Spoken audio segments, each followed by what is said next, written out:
kalau kita bandingkan dengan penyelenggaraan pemilihan di tahun 2015, ini malah Sudah lebih meningkat.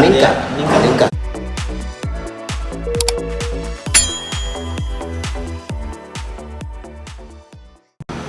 Salam hormat teman-teman pemilih dan penyelenggara dimanapun Anda berada. Kali ini kita berdiskusi dan berdialog dengan Ketua Komisi Pemilihan Umum Kabupaten Bengkulu Utara, Mas Suwarto. Selamat pagi, Mas. Selamat pagi, Mas.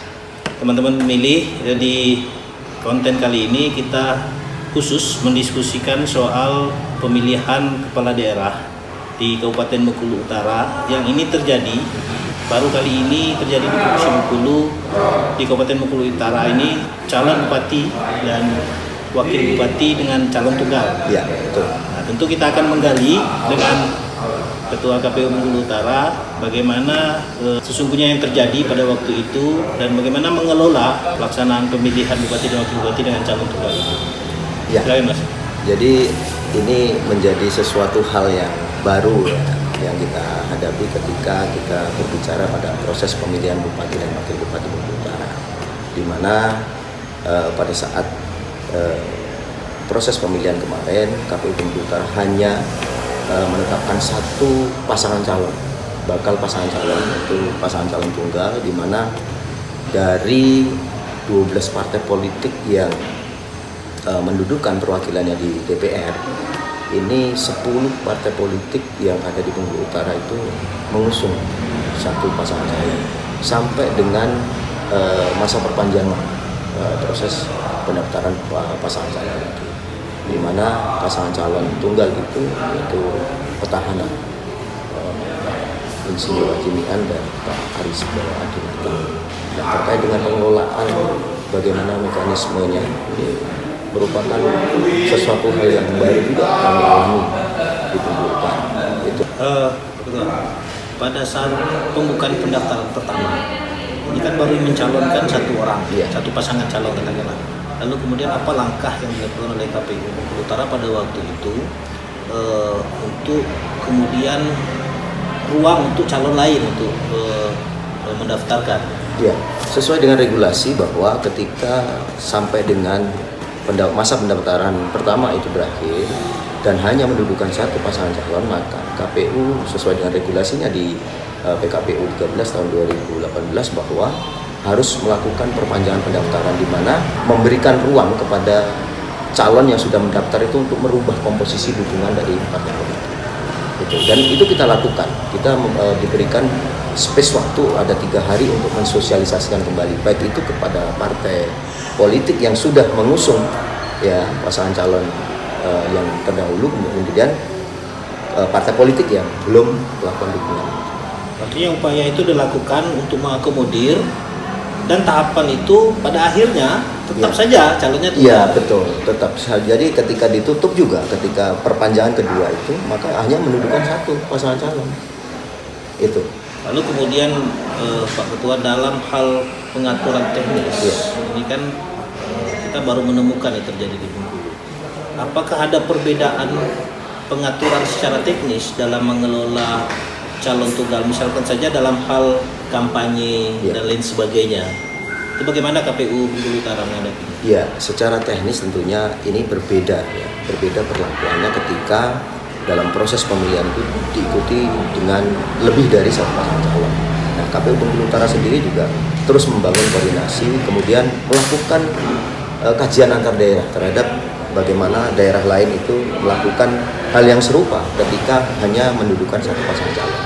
Nah, terkait dengan proses kampanye yang kita lakukan di Bengkulu Utara juga unik ya, karena regulasi juga mengatur bahwa di situ juga ada kolom kosong, kemudian ada pemantau pemilihan dan sebagainya. Nah, itu kita akomodir semua. Tetapi yang jelas secara regulasi tidak ada yang kita langgar di situ.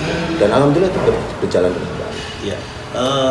Secara politis nih gitu, ketika ada pasangan calon, katakanlah misalkan 2 pasangan calon, artinya ada semacam perlawanan ketika misalkan ada hal-hal yang perlu dipersoalkan atas keputusan-keputusan KPU. Nah ini kalau calon tunggal, misalkan ada hal-hal yang dilanggar ataupun keputusan KPU yang tidak sesuai dengan regulasi terhadap calon, ini pihak-pihak mana saja yang memungkinkan untuk melakukan sengketa atau penggugatan, karena calonnya tunggal ini. Betul. Jadi regulasi yang KPU gunakan adalah bagaimana menempatkan pemantau pemilihan. Ya, itulah yang akan mewakili pihak-pihak yang memang keberatan terhadap keputusan-keputusan KPU yang sudah kita keluarkan terkait dengan proses yang terjadi ketika kita pemilihan dengan satu pasangan calon. Nah, itulah yang terus memantau bagaimana mekanisme KPU lakukan, kemudian bagaimana keputusan-keputusan yang sudah KPU keluarkan itu terus dilakukan pemantauan oleh tim pemantau. Artinya terkoreksi oleh pemantau. Katakanlah calon tunggal ini sesungguhnya dia lawan politiknya adalah masyarakat yang terwakilkan oleh pemantau pemilihan. Sampai pada persoalan perselisihan, misalkan terhadap perselisihan hasil katakanlah. Nah ini apakah pihak pemantau ini bisa melakukan gugatan terhadap sangat bisa dan sangat dimungkinkan karena regulasi mengatur itu, dan hanya pemantau pemilu yang bisa. Nah kemarin di Pilkada Bengkulu Utara, apakah pemantau ini ada keberadaannya di Bengkulu Utara dan bagaimana mereka memantau proses dan sampai berujung ke Mahkamah Konstitusi? Apakah ada gugatan kemarin dengan Bupati Bengkulu Utara? Di Bengkulu Utara hanya menempatkan satu pemantau pemilu, itu tergabung dalam aliansi LSM di Bengkulu Utara. Nah, prosesnya hanya melakukan pemantauan pada tingkatan pemungutan suara dan rekapitulasi pemungutan suara pada tingkatan TPS maupun di tingkat kecamatan. Tetapi ketika berproses tahapan selanjutnya sampai dengan sengketa di Mahkamah Konstitusi, dan alhamdulillah Bengkulu Utara tidak menempatkan itu. Tidak ada sengketa. Tidak ada sengketa sama sekali. Ya, ruang-ruang untuk sengketa dan gugatan itu sangat terbuka oleh regulasi. Terbuka, betul. Nah, tapi pemantau tidak menggugat ini. Iya, betul. Terakhir Pak Ketua, pengalaman ini tentu bisa menjadi cerita nanti untuk pemilihan-pemilihan yang akan datang. Secara umum proses yang teman-teman Bengkulu Utara lakukan mengelola pemilihan di calon tunggal ini, apakah ada perbedaan yang signifikan dengan dalam keadaan normal, misalkan 2 pasangan calon, 3 pasangan calon? Ya, secara umum terkait dengan bagaimana menempatkan satu pasangan calon tentunya berbeda pengelolaan, kemudian memanage dari proses tahapan pemilihan itu. Maka yang seyogianya ke depan ini menurut pribadi ya kita bahwa jangan sampai ada menempatkan pasangan calon tunggal, karena terus terang ini menjadi hal yang terberat bagi KPU, terutama di tahapan kampanye. Karena tahapan kampanye terus terang ketika hanya satu pasangan calon yang melakukan kampanye kepada masyarakat pada tahapan itu, tentunya ini akan susah bagi kita sebagai penyelenggara. Kemudian teknis-teknis lain terkait dengan pengaturan jadwal dan lain sebagainya juga sangat-sangat sulit.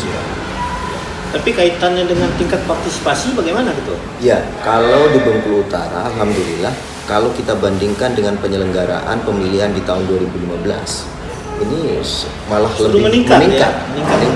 Padahal kita tahu pada tanggal 9 Desember 2020 kemarin cuaca yang begitu ekstrim, kemudian hanya menempatkan satu pasangan calon juga sangat berisiko terkait dengan partisipasi pemilih. Tetapi kita juga patut juga berbangga karena ada irisan pelaksanaan pemilihan gubernur. Artinya support dari pemilih-pemilih yang memang konsen di pemilihan gubernur juga berpengaruh pada kita. Artinya calon tunggal ini tidak kemudian menggerus tingkat partisipasi publik. Betul. Jadi sah-sah saja memang karena undang-undang memang mengakomodir dan fakta di lapangan ini tidak berpengaruh pada tingkat partisipasi, justru lebih meningkat. Betul. Jadi terima kasih Pak Ketua, sukses pelaksanaannya ke depan. Jadi teman-teman pemilih dan penyelenggara ini menjadi referensi kita untuk ke depan bagaimana kita mengelola khususnya calon tunggal di Kabupaten Bengkulu Utara. Terima kasih Pak Ketua atas seluruh aktivitasnya. Itu dari teman-teman diskusi kita dengan Ketua KPU Bengkulu Utara, cerita tentang calon tunggal di wilayah Bengkulu Utara. Terima kasih, saya akhiri. Salam hormat.